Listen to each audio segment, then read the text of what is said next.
All right, guys, let's get started. You ready to party? Yeah! Then what the fuck are you doing here? All right, we're going to have a good panel. We have really smart people here. I'm here to balance out the IQ, so it's all good. So we want to have a lively panel. Line up against the wall. You will not be shot. With a spare beer? Maybe. Exactly. We want beer, so bring it on. So my name is Dmitri Alperovitch, the evil Russian. I run threat research for McAfee. As every conspiracy theorist knows, we are writing all the malware. If you haven't seen our stock price, you should take a look. It's really working well. In Soviet Russia, malware writes you. All right, so let's get serious for a minute. We have a pretty serious topic, cyber warfare. If you don't think it's a serious topic, your politicians, your policymakers certainly do, and they're enacting lots of policies and laws that are going to impact all of you. So it's a good topic for discussion. I'll let the panelists introduce themselves briefly, explain what they do, why you should listen to them. So let's kick it off. Let's go. My name is John Strand with paul.com.com. My name is Ed Skoudis. I'm with InGuardians. I also am an instructor with the SANS Institute. I've been involved with cyber warfare planning and ideas and strategies and such for the last 5 years, and I'm excited to be here. I'm Phyllis Schneck. I run Threat Intelligence for the Americas from McAfee. I'm shocked that we read all that malware, but thank you, Dmitri, for your labs for that. I also lead our critical infrastructure protection work, and I used to run the FBI's InfoGuard program on the private sector side. So hello to all of you who text messaged me from InfoGuard. I appreciate it. I'm Mark Sachs. I run the Internet Storm Center. I fired my first evil packet in hostility in 1998, and I was on the cover of Computer World as a cyber warrior in 2000, if you can believe that, in uniform no less. Yeah, big deal, right? And you were strapping back then. Yeah. We'll ask Mark to show his scars from cyber warfare later on. That's right. Bullet wounds. All right, let's kick off the discussion. So to frame it, I want to see how you define cyber warfare. Do you think it's hype? Is it real? Have we seen examples of it? Does it need to involve loss of life? What do you think cyber warfare is? Anyone? Go, John. You're first. Go ahead. I think a lot of this debate started with Marcus's presentation in Malaysia, talking about what is basically cyber warfare is bullshit. It's all his Marcus fault. Raynham. Not Sachs. Take the Raynham. other No, Marcus. not that The Marcus. other Marcus. The other Marcus. Yeah. But Marcus is equally fetching in a uniform. Don't ask what kind of uniform, though. He's got pictures on his You're website. talking about Raynham. Yes. Be very clear. Sure. So, whenever we're talking about this, I think it can be broken down to a lot of different semantic definitions to basically say, well, is it a nation attacking another nation directly? Is it going through proxies? Are they actually trying to bring down infrastructure? Are they trying to bring down the power grid? What is it that they're trying to do? And I would say that any time you're doing any type of reconnaissance from country to country, doing things like espionage, I think it would qualify under that broad umbrella. I don't think that we should you would call espionage warfare, the thing that we've been doing for thousands of years? Yeah, absolutely. If you're actually doing hostile actions without actually launching, it's not political. But espionage is not hostile. I think it's something we I would all say do. it's a precursor, Don't you though. spy I on definitely your say it's a neighbor? precursor. Absolutely. Oh, yeah. Well, Come over it's and not that smack him. hard. His access point's wide open. So, but other definitions, please. That come makes in. it legal, right? Yeah. Okay. Makes it legal. My definition involves a nation state, not necessarily a nation state on both sides. It doesn't have to be state on state action, but Wow. Hot state on state. But the state is either a target of perhaps a non-state actor, or the maybe a state is sponsoring the kind of the. Does it have to be internet based? It does not have to be internet-based. No, there's all kinds of technologies that are network-based but aren't internet-based. It also doesn't have to involve the loss of life. There's plenty of forms of warfare that don't involve the loss of life. It has to involve some action of manipulation, some level of violence to achieve a political goal, either from a nation-state or to a nation-state. That's how I define it as cyber warfare. And I take espionage out of that definition because I think otherwise it just gets too blurry and everything becomes some form of cyber war. Because it's so clear otherwise. That's right. So animals have been fighting since they walked the planet. We have always been at war in some way. We just have some new toys now. So I think while we do need to define it so that we can work it, more important than defining it is understanding that cyber events cause physical consequence, whether you take out part of a financial infrastructure or you get into, I'm sure this will come up later, so let's go for it, the grid. If you cause some change to our way of life, whether you're a nation state or a bored kid in your bedroom, that is in some way a piece of this new electronic warfare. Wynn, do you have a question? Is that a Herf gun? You don't have a beer. Or are you just happy to see us? Yeah, you're working on your Jeopardy questions for tonight, aren't you? Come on down. Yeah. Are you in line for a question, Wynn, or are you just standing up against the wall? That's the question Well, that's wall. like the question line. You're ignoring the rules. Drink, Wynn. Drink. Oh, then bring him on up. Please, Father, come forward. Ask us a question. Bring order to this chaos. I have 3 daughters, and We have a mic for you. Yeah, use the mic so everybody can. I'd love to hear more about your daughters. I have 3 daughters. I can't bring order anywhere, sir, but thank you. I had 2 questions. One is, you're the 4-star, sir, or you, commanding the new Cyber Command, okay, for a moment. Now, here's the issue, the question. How do you watch the movies, and it says the Air Force, the Pentagon, has all this great apparatus for visualizing the battle space. You see Bruce Willis call somebody and that kind of thing. But in reality, how do we use technology to depict cyberspace and depict it connected to kinetic space? One thought someone said at one point was go to a planetarium and then just begin to free associate. But the question is, reaching forward, how do you present the battle space that is cyberspace in a way that you as commander can see what you need? So what you're trying to do is visualizing cyberspace. Yes, sir. That's one question. And then the other You're one asking is, 2 questions and no beer? Yeah, this is... I'm sorry. One is the limit for freebies. I noticed the airborne wings with full respect all the way, sir. Yeah, the internet is a series of tubes. Phrase your statement as a question. And they're for porn. Question is help. For that 4-star commander, God bless him, or her, how do you visualize... How do we visualize cyberspace? How do we do it? Most people use Windows 98 with Explorer. Thank you. I think to answer the question, I think that anytime you're going into that, if you're a 4-star, you've got to be very goal-oriented. What is it that you want to do? Otherwise, you can get completely buried under all the minutiae of all the third-party applications. You've got to say, tactically, this is what I want to achieve, and then focus on the points that will help you achieve that particular goal. And what's missed a lot of times, too, is the logistics world. Yeah. It's not just about operations. It's not just about getting in the way of weapons systems and things, but there is a lot of things you can do to screw up an opponent's logistics side that is just as fair in this type of warfare, and sometimes far more effective. And because the logistics world is connected to the internet, whereas most command and control systems aren't, that's a direct path for a lot of opportunity seekers, per se, even those who want to get into a war that are not necessarily combatants. All right, let's get out of theory and talk about examples. Do you have an example? Well, all right, go ahead. The example is the airplane I flew in today. I'm really glad my pilot knew there wasn't a 747 next to me, or if he did know it, he found it. And he found it on radar. So what they've done in the air community is they've taken all the planes in the sky and they've triangulated that in many different points, and they show a pretty little airplane in a horizon line to the guy flying the plane that doesn't have to do much to figure out how to stay away from it. And that's what we as an industry have to figure out how to do with cyberspace. One of the things that I really liked about the question is it talked about the fact that you've got the cyberspace and you've got, call it the kinetic space, meat space, whatever you want to call it, and visualization that can bring both of those together. One of the things that frustrates me is when we start talking about the cyberspace, some people get a little bit of hippy-drippy on this kind of stuff, saying, oh, it's a completely man-made environment where you can just recreate the rules. Remember Morpheus talking to Neo? Right? And it's like, for those of you keeping reference, that's Ed Skoudis Matrix reference number 1. It didn't even take you 5 minutes to get to that. That's a record, Anyway, folks. Give it up for Ed. A round of applause for Ed Skoudis, everybody. The fact of the matter is as much as we love Morpheus, no, there are some rules in this space. And really, if we can overlay the physical space and the cyberspace, it allows us to kind of get the holy grail here of joint operations. I was doing a presentation at the Pentagon, not classified or anything like that, and I was going through an attack scenario. There's a computer here and here and here, and there was a guy sitting in the front row, and he raised his hand as I'm going through, this hacks this and that hacks that. And I said, yes, your question, sir. He raises his hand. He says, what about that one machine over there? What do you do with that one? And I looked up at it and said, oh, that one? Nah, it doesn't matter. You just blow that one up. So I continue to present, and a couple seconds later, he raised his hand again.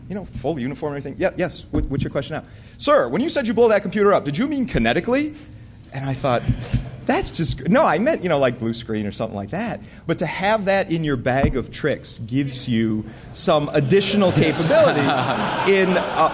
And likewise, for... How big of a bag? Yeah, really big bag of tricks. Will it get through TSA? He was a Marine, So, I bet. but the ability to do joint operations between cyber and kinetic warfare is a very powerful thing, and I think we need to think along those lines, and our visualization should also encourage that thinking. All right, so have we seen cyber warfare? Why don't we take another question, because we got a few. We have them lining up. Do these ones have beer? No. They're still dry. He's halfway drink. That's good enough. I'm cheap. Bring it up. Yeah, let the audience. No. Sorry to be a pain in the ass. If you got an empty seat, please raise your hand because there's a bunch of people standing in the back. If you're on that wall, you better have a fucking question. And fucking beer. And fucking beer. There you go. All right, we got a dry question. Come on. It's going to be dry. I actually did see my wife go get Sound beer. off that microphone. So Yes, I'm not telling them. Okay. So start with your name and what street you grew up on, please. Yeah, and your mother's maiden name. Social Security would help, too. Oh, we can get that later. My name's Johnny Long. I hack stuff. Okay, so I'll give you two questions. You can answer whichever sounds funnest. Did somebody email those questions to you, sir? No, I have to take notes. I'm really, really stupid. Up here? Fair enough. So are we. Okay, the first is, what part does active response play in cyber defense? And the second one would be, we've seen a lot at this conference about cyber warfare on network-based services to users and such. How will that evolve into attacks on SCADA-based networks? So answer what you like.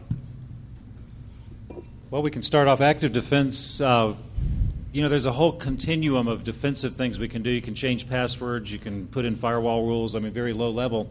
There's an upper part that crosses beyond and gets out of what a normal defender does. You can shut down TCP sessions, do a reset attack. You can deflect attacks. You can do keystroke monitoring and go back and hack back. And after a while, you kind of cross this line. A lot of times it becomes legal in terms of what can I and can't I do. This is where if you are in this space, you have a good lawyer in your back pocket that's keeping you honest. Unfortunately, we have a lot of cowboys now that are coming into this world that don't understand that, and they don't know where the lines are, and they put their country at risk because they do want to actively go out and try and find out what's happening. That is a problem we're going through at the moment as we're beginning to learn what this means about cyber conflict and cyber war, and we're going to have to work on that. And one of the things Go ahead. Okay. One of the things I really, really, really want everyone in the room to start thinking about is anytime we bring up active defense, there's a bunch of people that get this knee-jerk reaction that says, oh, we can't do that. I want everybody to start thinking about it, at the very least, because there's going to be a point where we do need that type of capability, and at least it'd be cool if that capability existed. One of the examples I'd like to say is, who was in Val Smith's talk today about Metafish? Raise your hand. It was a really, really cool talk. We were talking about malicious PDFs, right? Why don't you seed those throughout your environment? If somebody gets access to those PDFs that they should not have access to, and they open them on their system, we now have a backdoor into their computer.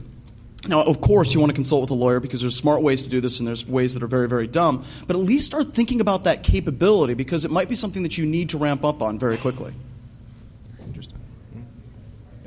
All right. So examples. Back to the question I asked half an hour ago. Have we seen cyber warfare? If yes, what are the examples? Yeah, you had a second. We got SCADA. We'll ignore that one. I want to talk about that for a minute. So Bruce Willis did a really big favor for us as a country. He Ouch. taught our policymakers a few things, right? That's what Bruce Willis did. That movie was educational for a lot of the Hill, right? What hurt us is that there are people, not in this industry, but there are people running around thinking that that's how it happens. So we use the word SCADA. We really should be saying industrial control systems and looking at it. It's actually not that easy to, well, maybe in this room it is, but it's actually in general not that easy to, quote, attack one of these. It's everything we built around it. It's the internet systems that we built around it. It's the IP-enabled back-channel connections that we put around them. And a lot of the ways to get in there are not even internet. So looking at that is clearly something that is going to be part of cyber warfare because, again, you have that cyber event causing a physical consequence. What Bruce Willis did, though, is he did stir the Hill to start thinking, but we do need to make sure, as people in this industry, teaching the rest of the world that probably isn't true that there are 9 or 10 Chinese citizens in a hamster wheel inside the smart grid.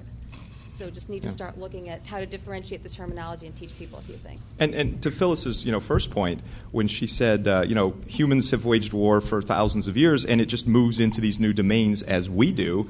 When we started to be seafaring, of course, we started waging war on the water. When we started having airplanes, we waged war there.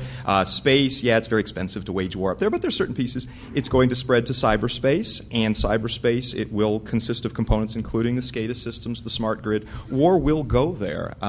And when I first started doing this kind of work, it really kind of saddened me, and I was frustrated, and I had all these sort of ethical, moral qualms and such. Did you have hair back then? No, actually, I lost it before that. But thanks. People in glass houses, right? So, anyway, But I started thinking about this, and first of all, it's inevitable. You could try to fight the militarization of cyberspace and that, but people do engage in war. That's what we do, and as we engage in new arenas, we will engage in war in those new arenas. And I don't think you should delude yourself. So I started to think about it in these new ways, and remember that old Dr. Strangelove movie, right? And I realized, it's how I learned to stop worrying and love the hack. Love the hack. So, yeah. You keep asking about real-world examples, and to just tie into what we're talking about, how many of you have heard of the Farewell dossier? Show of hands? A few. Oh, we need some educating. I think if you give them a year, some of them might have heard it. Write that down in your little book of things to do, Farewell dossier. That's going to be a question on Hacker Jeopardy tonight. Win, are you taking notes? There we go. There is a wiki page on it, and there is a CIA page on it. It's a very interesting real-world event that happened back in the early 80s. Some would call it a supply chain attack. We did some manipulation of equipment that the Russians or the Soviets were trying to obtain from the West and obtain in a strange manner. So we gave them the equipment they were looking for, but it had a value-added feature. And once this is one outstanding goon. This is a good man. This is awesome. a good goon. This is a good goon, folks. Thank you, my goon friend. So once the equipment was installed, the value-added feature allowed the country of the United States to execute the detonation of a very large natural gas facility in the Soviet Union. This was in 1982. And it really set a kind of precedence there, mainly because it shows our nation has the willpower to do this. So you define this as a cyber warfare act? In its infancy. You got to put in context where we were in 1982. In terms of networks. Very different from today. But if this was 1982, that would clearly be an act of cyber warfare. Let's talk about the hype for a second. Estonia, all that other shit that's been going on. Oh, don't forget North Korea. The North Korean DDoS. So I love the North Korean example and the unnamed U.S. officials that said they traced it to North Korean IPs when North Korea doesn't even have an internet connection. They operate out of China. Were the gerbils again? I don't know. Yeah. So there was an interesting article in the New York Times, so it must be true, a couple of weeks ago about the Russian-U.S. Bilateral negotiations where the Russians are bringing up the issue of a treaty that they'd like to have on cyber warfare disarmament. And the U.S. State Department obviously is not too hot on the idea. What's your take on it? Can we have a treaty on disarmament in cyber? Can you verify it? We do such a great job of that in WMD space. Can we be successful in cyber? Yeah, go ahead, and then I'll follow. Sure. Well, I think if you have a treaty like that and China's not involved, it's not terribly useful, kind of meaningless, and so I'm concerned about signing something like that. Also, I do think that because of the asymmetry and the very low cost barrier of entry, even if you had such a treaty, organizations and governments could develop these capabilities without the other side knowing. Inspection is almost impossible. When you make nuclear weapons, you have residue. When you make chemical weapons, you need industrial infrastructure that can be tracked to some level. But when you make cyber weapons, as long as you're careful, the other side can't really find that via but it's a treaty, cyber Ed, weapons, a treaty, and we're always so good at following treaties. Yeah, and besides, cyber weapons are made by our enemies. In nuclear warfare, we made our own nukes, and the Russians made their nukes, and the Chinese made their nukes. Yeah. But in cyber conflict, we use software written by the Chinese, hardware made by the Russians, and vice versa. And vice versa. Dan Kaminsky. So who owned? Pardon me. Dan Kaminsky. And Dan Kaminsky. Yeah. And McAfee makes sure that there's a value-added feature. Absolutely. Do we have more questions? you have a question, sir? Hold on a second. We were just asked. I see his hand doing this. Is this a dry question or a wet question? We were just asked. Dry or a wet question? Since we had a lot of people who were asked to do the introductions again, real quick, so people know who are. Introductions again. You want to go that way? We're very Mark Sachs, Internet Storm Center, retired military, and used to do this stuff for a living. Phyllis Schneck, VP of Threat Intelligence, the Americas for McAfee. I hope I still do this stuff for a living. Ed Skoudis from InGuardians. I've been working on cyber war strategy and tactics for the last 5 years. John Strand with paul.com.com. Thank you. And Dmitri, hey, Paul, you guys all know better. Yeah, thanks, Paul. You guys all know better. There should be more beer up here. So, thank you. All right, Dmitri Alperovitch, McAfee, what's your question? All right. Quickly, to try and save time, make my question short. Audience and speakers, who has read Damon, the book Damon? He's going to be on the show. Oops. Okay, we've got one there. When did you get that question? We're right. good. So You scared Win away, I think. Yeah, I think you got He just took off. Okay, so for paul.com.com, that's sort of my there you go. definition of cyber warfare. In my mind, really happened to be that. Accepting that, I think there are a lot of us, when we hear about cyber warfare in the media, when we read an article in the New York Times, we really, really roll our eyes. And when you talk about attacking information infrastructure, a lot of it's still a physical act. Blowing a satellite out of the sky, renting a backhoe, and taking out a fiber connection, things like that. That, to me, is cyber warfare. That is physically denying something. But when somebody sends a bunch of denial of service attacks, that's easier to pull the plug on. And it makes me feel incredulous a lot of the time when I hear about cyber warfare. You know, what is something that's practical and something to be worried about? Because when you go to some sort of war and North Korea is causing a problem and they're routed through China, it doesn't matter so much. We can lose China for a couple of days while we sort it out, and the world won't end. It's called appropriations. And it's called $17 billion of new money that's been thrown out there so that we can protect ourselves against the evil DDoSing North Koreans. Right. When was that exploit originally? And we're borrowing it from China. 2004? You know, you make a good point, but in some of the discussions that they're having on this, the analogy that is being used is that of a blockade. A blockade is an act of war, right? Blocking access to a port so that ships can't get in and get out. There's economic effects of that and so forth. So if you accept that a blockade is an act of war, which it has been for a good long time, what is the Internet equivalent of that? Or taking it off the Internet, the cyber equivalent of that against the smart grid and so forth? I think you could very easily make direct analogies to that. That's a fair question. Fair analogy. One of the things, I want to get away from the semantics of this because I really think it's irrelevant whether or not it exists. Because does anybody in the room believe that governments are not partaking in cyber espionage, warfare, whatever you want to define it, activities? Cool. All right. So let's move past that. And let's try to figure out if we're living in a world where organizations, large-scale, non-state actors, and nation-states are funding hundreds, if not thousands of people to develop offensive capabilities, how does that impact you?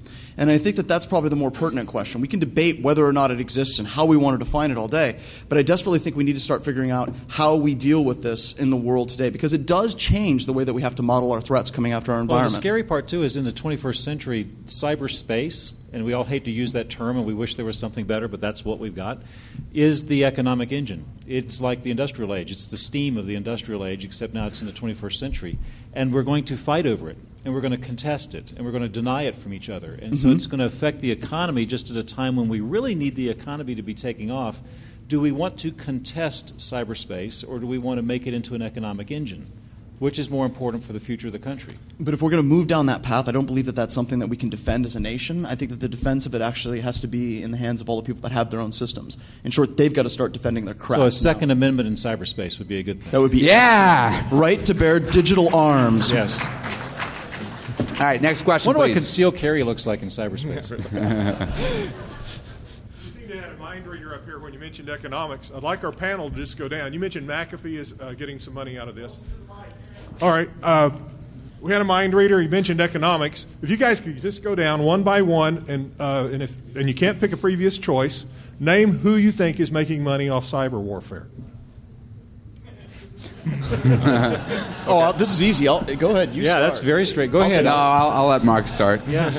Okay, I live in Washington, live and work in Washington. There's a large number of defense industrial base contractors. I like to lovingly call them the boat builders, but they build a lot more than boats. These are the well-known defense contractors that build the aircraft carriers, the aircraft tanks, etc. Every one of them smells money when we start talking about cybersecurity. Every one of them have stood up some type of cybersecurity branch, detail, expertise, whatever. Yep. None of them run networks. Where's the expertise? How are you experts in cyberspace if you don't run networks? I read a book, a CISSP book. And they slept at a Holiday Inn Express last night. Yeah, really.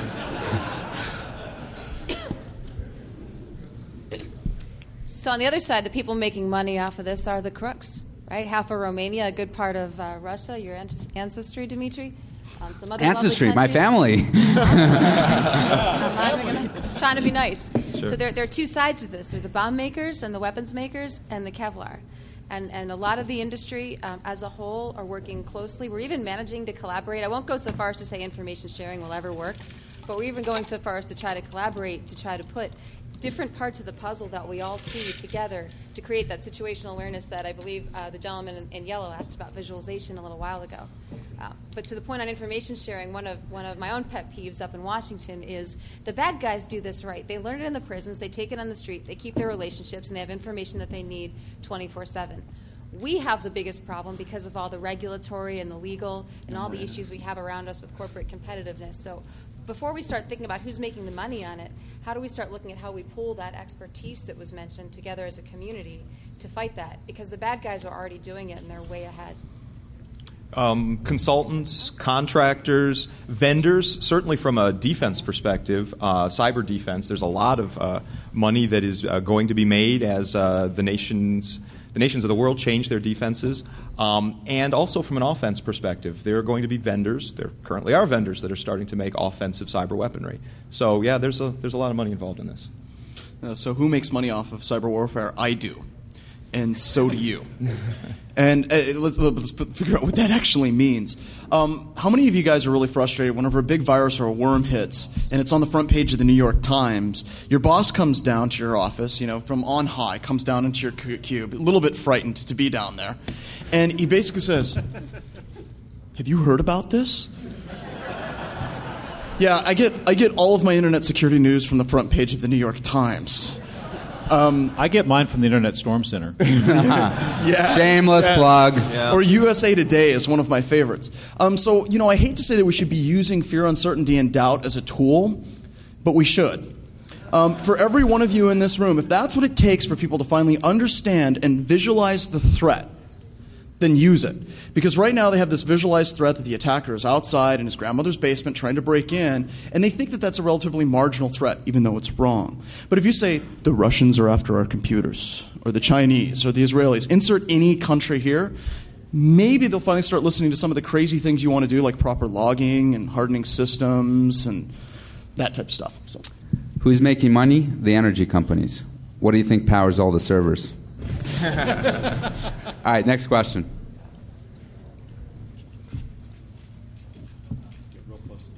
You guys touched briefly earlier on in nation-state warfare, or state-on-state action. State-on-state action. Hot state action. State-on-state action. Hot state-on-state, yeah. As somebody who has to work to help kind of protect a large and fairly talented and not very, sometimes clueless, it's strange, population, how do I minimize collateral damage in an instance where we have, for example, say an American company gets sold to a Chinese company that makes laptops, for example? Who would that be? And they send and then they sell Trojan hardware to us. How do I minimize collateral damage in an instance? But that's like a value-added feature. It's a value-added feature. That's right remote terms. management. Okay, or better yet, how do I get hold of the API so I can use that? Are you good with Oli DBG? Where do you think that company was making the hardware before they sold? Now, a very fair question. Even just the good old supply chain, most of our chips and things are not made here. Except for very specialized ones in weapon systems, but consumer-grade products, all made overseas. How do we know that they're for real? How do we know they're not already backdoored? Everybody's aware of the problems we've seen in consumer devices. The digital photo frames and iPods and countless things have come preloaded with malware. USB sticks come preloaded with malware. That's a very interesting angle for cyber warfare. Rather than doing an attack directly over in a network, do the attack through supply systems. And it works great because the social engineering factor kind of amplifies the attack. So this is not just a single method. It's not just internet. You did mention collateral damage. One of the things that is often talked about is what is the weapons system in cyber warfare? Is it physically the keyboard? Is it physically the wire? Is it virtually the packets? Is it the Cisco routers? Is it the fiber optics? I mean, what exactly is the weapons system, and who are the combatants? We tend to, as civilized countries, we tend to understand what the weapons are, the combatants, the non-combatants, the hospitals. How do we define that in cyberspace? Is a Cisco router a weapons system? If it is, can I take it out? Can I shoot cyber bullets at it? But what if it's moving hospital traffic at the same time? Does that make it a Red Cross platform? These are the types of things we don't have answers yet. But I think it's a very interesting discourse. Kind of goes what Ed's talking about. We're using some previous analogies. How do we answer these questions based on our history of how we've done warfare in a classic sense? Yeah, and you need to start thinking about these different analogies and how they apply, and blog about this stuff. I mean, we're right now at a time when we can have a discussion. I mean, they're defining what cyber warfare and weaponry is going to be. So, use your voice here. That's a very good point, because in nuclear warfare, while the nukes themselves, the yield and how much we have is highly classified, talking about it and talking about what we do and what we can do and restrictions is completely out in the open. Yeah. Why don't we do that in cyberspace? I love your idea about blogging. Yeah. We really need to make it a public discussion. Declassify cyber warfare? No. Open the conversation. The techniques and the tools and things like in biochem, whatever, we can keep that locked up. The actual talking about its use, the deployment, limitations, other things. The policies. Open that wide open. Yep, and let's start talking about it. As a community, let's start talking about it. And DEFCON's a perfect community to start commenting on this stuff. It is. Yeah. Well, and one of the things... Woohoo! What a great idea, sir. Next year. Come stimulate us. One of the things I also like whenever people have these types of conversations and basically saying, well, how do I defend against this type of thing, is, defense in depth is dead insofar as that we've been doing it wrong. Whenever we're talking about defending our networks, we seem to think that a collection of security technologies from vendor A, B, C, D, and E is somehow the same thing as defense in depth, and I honestly don't believe that that's true. So what we need to do is start thinking, okay, so what happens if my workstations become hostile, or one of the workstations? What happens if my router becomes hostile? Take your network diagram, spin it, close your eyes while you're drunk, and put your finger down and stop it and say, if this is compromised, what does that do to my entire environment? And if it basically compromises your entire environment, you do not have defense in depth. It's time to go back to the drawing board and figure out ways that you can have a more layered defense in that. What do we do about the... Oh, sorry, Mark. But there is no perimeter. How can you have defense in depth with no perimeter? Even better. And I think that those are some of the hard questions that people have to start asking themselves. Why in the hell is it that most of our organizations, we allow our users to go onto the internet completely unrestricted? And they say, oh, we'll use WebSense. Ew, why the hell is it that we allow our users to go to the internet completely unrestricted?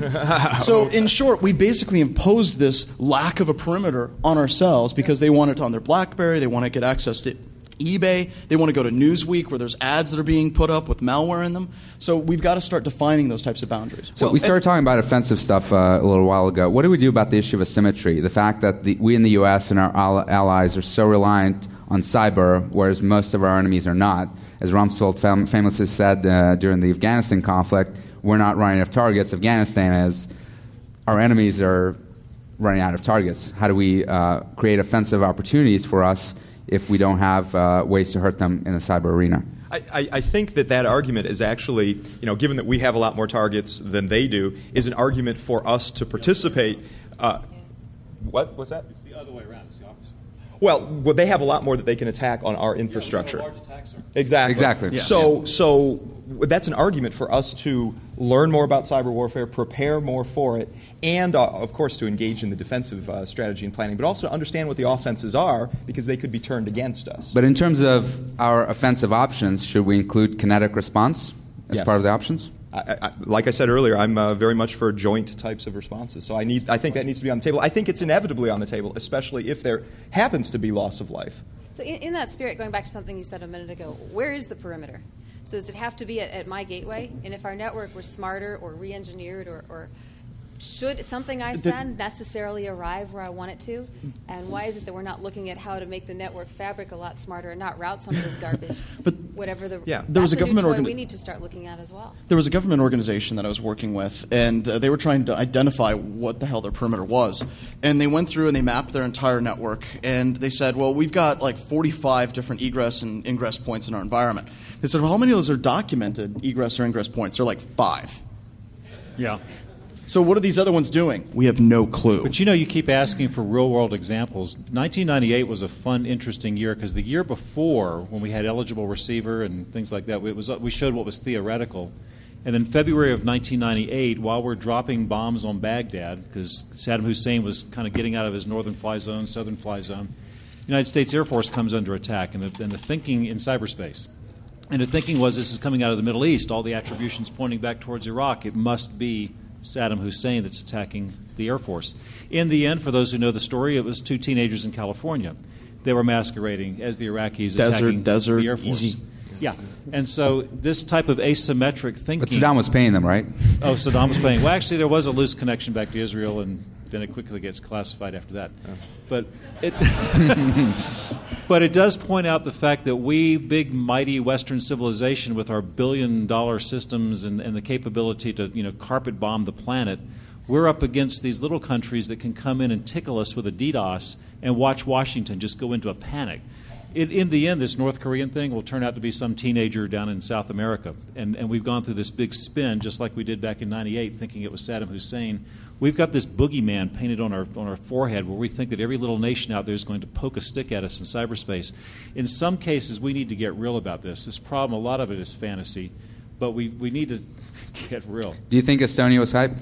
Hype? Mm-hmm. Oh, yeah. There was a lot of good media out of Estonia. Sure, but it was educational. While there was a lot of hype associated with it, we learned lessons and are better prepared to engage. Yeah. All right, next question, please.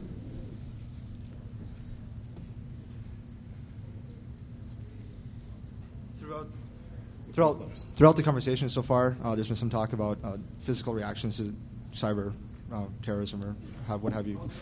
Yeah, real close. And kiss it like your cousin.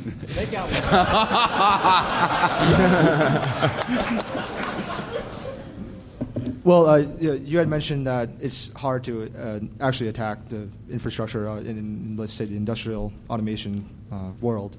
But I worked in that, doing some programming in there for a couple of years, and the current trend is to move it towards what they call the OPC unified architecture, which is based on web services. Yep. And good plan. That means I can Twitter my nuke, right? Yeah. Right. Well, and I've already done some.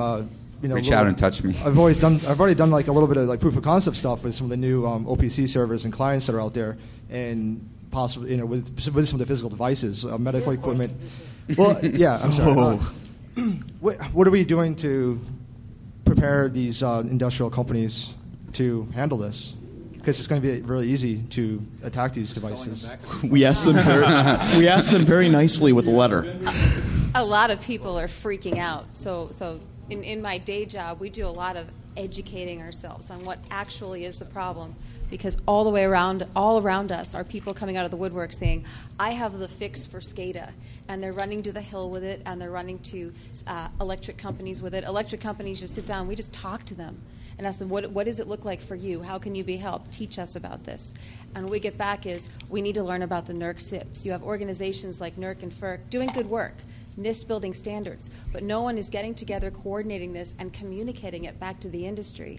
The threat hasn't actually been defined. I would argue there are 8 people on the planet that actually understand the insides of industrial control. There are probably 9 that can define availability and reliability, and yet they're going to start finding people organizations $1 million a day simply for not becoming under compliance regulations they don't know. And then, to your point, they move the whole thing onto services that my 3-year-old niece can probably get to. Yeah, get into the mic a little closer. Sorry.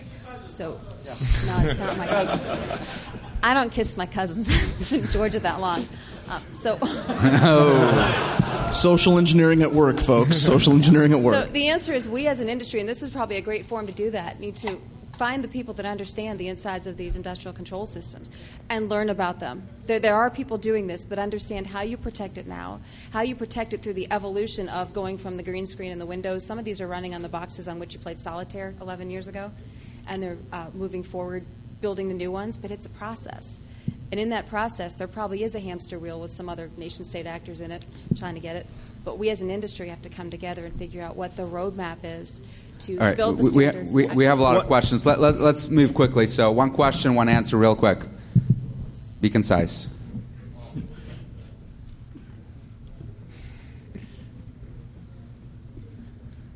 What do you guys actually qualify as, you guys were talking about earlier, cyber scar? I can show you my cyber scars after this. What do you guys actually qualify as cyber damage? Is that leaking of knowledge? Is that the leak of a product ahead of schedule? Is that the destruction of applications and software databases? What do you guys qualify as? Come on, Marcus, show us. Show us the goods. You want to see my scar? I do. All right, many of you have seen me around. I've got two kids, two daughters. They're not kids anymore. They're 21 and 23. But many years ago when I got burned, they lost their homework. And I know this really kind of brought tears to their eyes because they were able to go back to their teacher the next day and say, Daddy's malware ate their homework. And it's only because I was being a fool at the house and running an unprotected network and playing with crap I was downloading off of Russian websites, and it kind of got loose and burnt me. Always glad to help. Next question.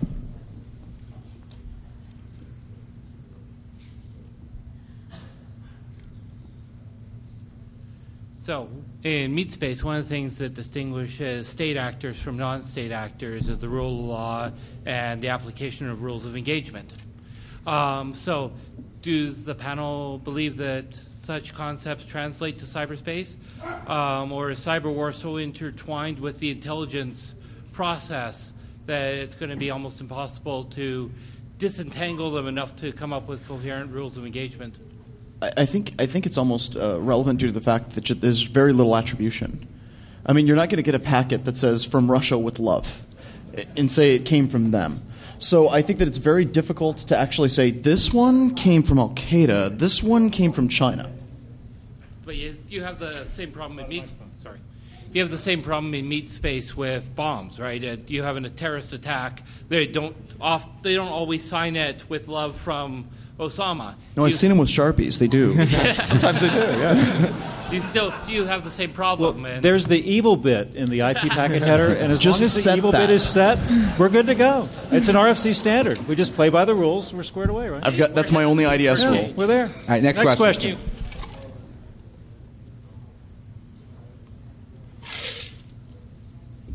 What are you grinning about, sir?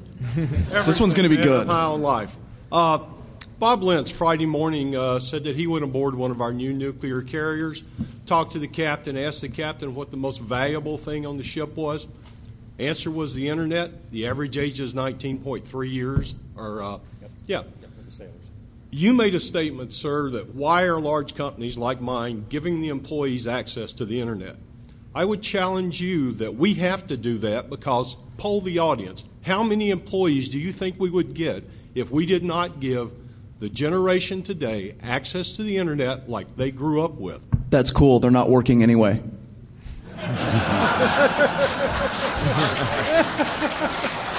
You resemble that remark, right? Oh, yeah. There we go. All right. Now we're talking. Question. Okay. So how do you see training, and not like the watching a PowerPoint slide for half an hour, but like the half an hour, try 6 or 8. I was being generous.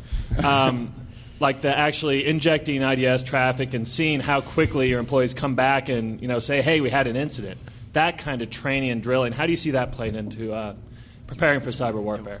I think it's an absolutely vital thing. I mean, people need to have real-world style experience, and to the extent that you can simulate things in your environment or set up a test lab and show them what actual attacks will look like, and for things that they should look through, have them walk through their processes to make sure they understand them, anything you can do to make it more concrete. Now, from a military perspective, I think we need to have training that encourages mission-based thinking. Here is the goal for the mission. Here is how you need to achieve the goal. And then, of course, you can't always just follow definite plans. And by the way, props to DARPA because they've created the National Cyber Range. Yes. Which is a big virtual test range, which is a damn good thing. Yes, and it's quite vast. So it is. It's very vast. Yeah. So we need to encourage the use of these kinds of things so people can really understand what they're going to face and have the flexibility when they face things that are unexpected in the cyber realm. All right. So thank you, That's sir. the lone clapper. You rock. Ed, you got a fan right there. He read your book. Yes. There's the one. Thanks, Mom. So if the Great Firewall of China is all just Cisco gear, and if Iran's deep packet monitoring systems are all clearly not written by Iranians, are we going to change our export laws so that we're basically giving them the bombs against us? That's the point we made earlier. In cyber warfare, they use our equipment, we use theirs. So what's your point, sir? Are our laws going to adapt to just... Well, we have laws against export to Iran. That's not working very well, is it? Yeah. We have laws against smoking Cuban cigars, and that doesn't stop us. All right, next question. Thank you, sir.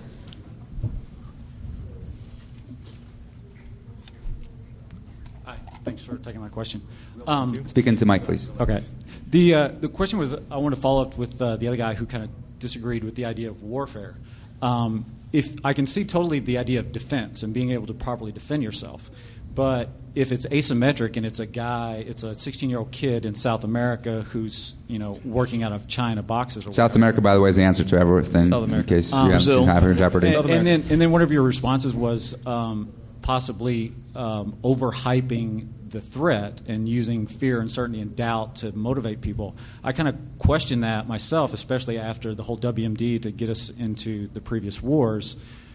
Why not take the idea of warfare out and make it defense? Because this is DEFCON. It's not WarCon. Is Jeff Moss here? Shall we read? You know what's sad is tomorrow there will be a new con called that because God knows we have enough cons. Yeah.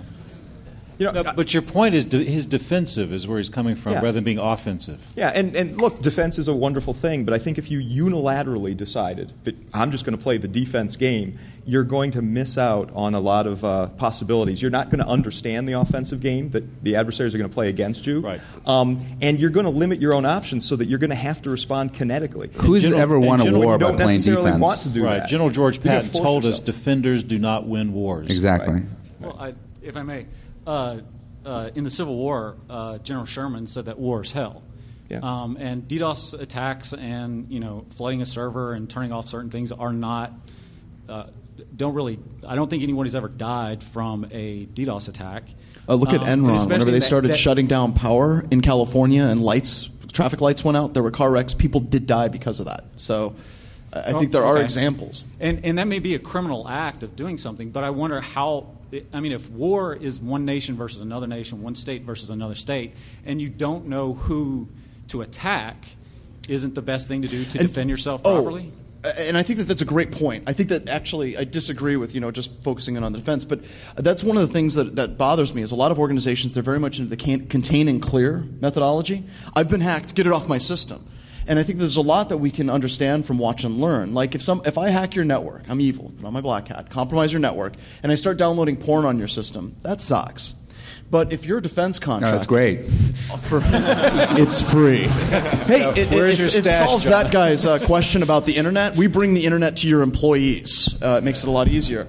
But if you watch and see what I do and all of a sudden I start searching for top secret and you start understanding what it is that I'm after in your environment, then you have a better understanding of who it is that's coming after you, regardless of where they're coming from. And I'd like to throw this to the panel for a second, but don't you believe that when we talk about attribution, we're not just focusing on cyber. If it's a nation-state on nation-state attack, we have other means to determine whether it was them other than just tracing the packets. Yeah, that's a frustrating thing for me. They bring up the problem of attribution, and yes, there is a problem of attribution. I think a sufficiently determined and very careful attacker can make it very hard to trace back. But sometimes they want to claim responsibility, right? You don't want to hide the fact that you've done it. So you can't just use the problem of attribution to sort of rule out offensive cyber warfare. All right, next question, please.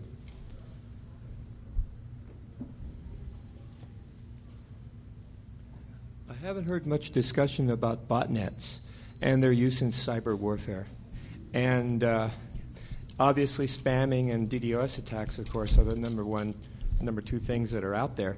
How can we stop the proliferation of botnets in such a way that, you don't have to be a nation to take down a system with a well botnet. And I haven't heard anything talk about that. So can we have some discussion about that? Let me suggest, having worked beside my colleague Dmitri Alperovitch for 5 years? Am I that old now? Too long. Yeah, I'd like to let our moderator address this because I could go on forever about it, but this is one of our experts, and I think this is something you should talk about. He's like, wow, you want to buy mine? Before you get going, yeah. A botnet is a perfect example of cloud computing. Absolutely. And we are all moving to cloud computing, so we don't do away with botnets. It's a wonderful use of resources. No, botnets are an abuse of the field of distributed computing that we all studied 20 years ago. That's what cloud computing is. No, it's and we're learning it's from not it done now. very efficiently. I'm really disappointed. They don't tend to communicate a lot with each other. It's pretty disappointing. No, it is a huge problem. I think unless you secure the endpoint, you're not going to deal with it. And I don't see us having much progress in that area. Do you think we've abandoned the home user, though? I think the home user has abandoned us. Well, is a home user a combatant on a future cyber battlefield? Is grandma's computer a weapon system? Well, I was in Australia about a week ago, and they actually have a pretty low problem with botnets. And the interesting thing about how they're solving it involuntarily is it's all about economics. In Australia, you actually pay for your bandwidth. So you get a rate that gives you 5 gigs a month or whatever, and you exceed that, you pay quite a bit of money for that. So when someone contacts a home user and tells them they're exploited and they're sending spam or whatever, they have a huge motivation to shut it down, and they do. Maybe they don't know how, but they ask for help and they get it. Here in the U.S. and other places where we have unlimited bandwidth at home, you call up an end user, and they have absolutely no incentive to fix it. Yeah, but saying that let's just go and have all metered internet connectivity and that'll solve the problem of malware. You're going to have lots of unintended consequences from an economic perspective. I don't want to go that way. I wasn't advertising that. I was just using an example. Let our Australian friends please live there and not us.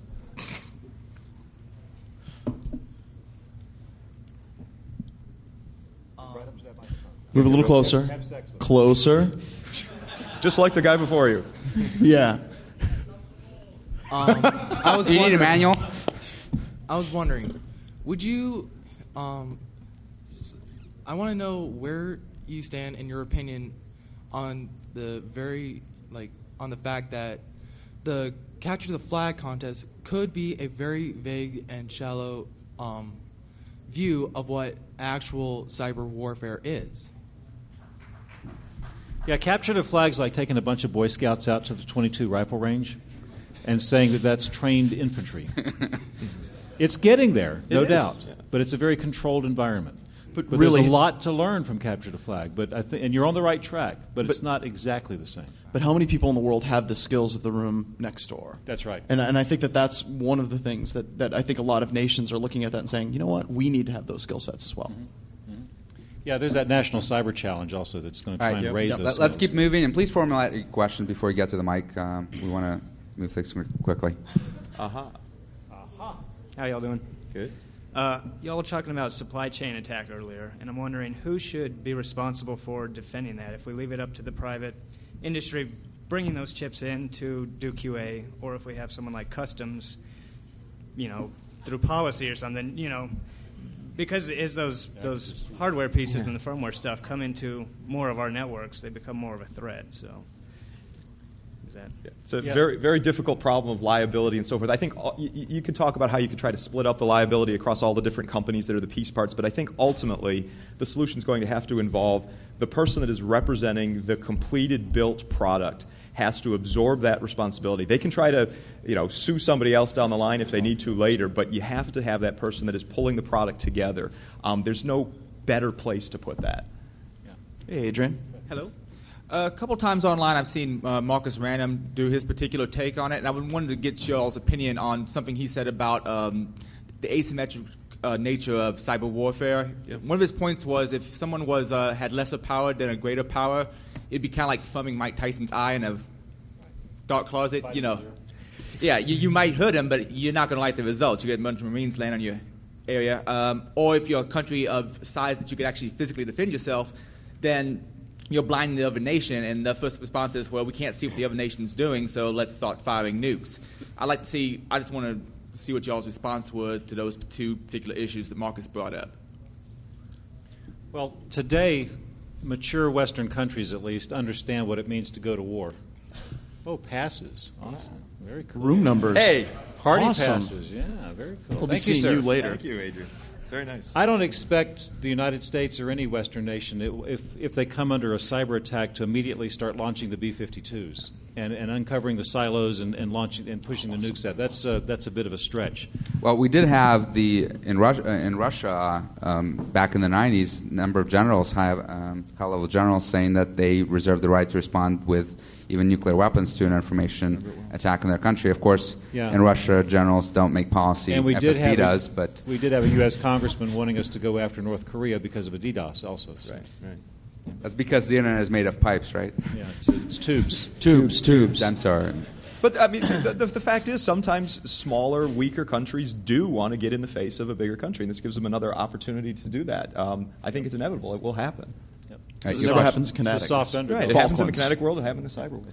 Yeah, there's been an awful lot made of the risk to infrastructure systems like power, air traffic control systems, even water delivery, sewer, these kinds of things. You know, the Chinese are going to shut off the power systems, and somebody else is going to turn off traffic lights. Well, I want to know, what idiot decided that the air traffic control system should be on the internet in the first place? And maybe one of the ways to protect against it is take it off the frickin' internet. The idiot that wanted his porn.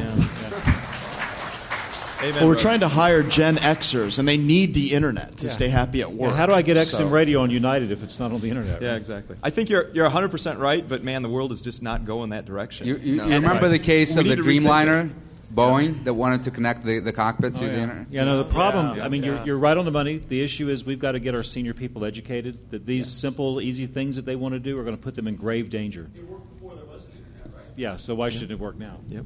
And for that education, we do thank Bruce Willis immensely. But You're quite a fan, aren't you? I do want to stress the point, though. We have Morpheus, and we have Bruce Willis. IP enabling is different than being on there. Right. So adding IP enablement, is that a word, to these, and electronic, and the ability to meter things and monitor things remotely, that's huge, and that adds to our ability to provide good grid services, to measure the amount of electricity flowing, to make sure there's 60 gig on both sides. So there's a big difference between electronically enabling them and putting them on the internet, and I think that's what a lot of people just don't get.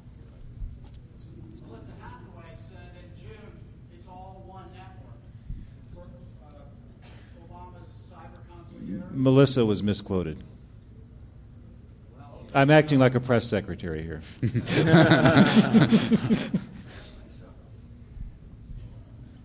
Well, since I waited in line, I want to just congratulate this and dude. Thank you. Real close to the mic. I wanted to congratulate this dude for reading my mind and asking the exact question: Why was SCADA ever put on IP networks?